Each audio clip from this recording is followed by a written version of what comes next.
আসসালামু আলাইকুম। কেমন আছো তোমরা সবাই?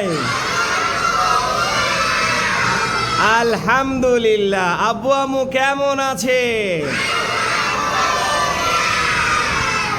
মাশাআল্লাহ, তোমরা খুব সুন্দর করে পড়াশোনা করছো। আল্লাহ যেন তোমাদের জ্ঞান বৃদ্ধি করে দেয়। বলো আমিন।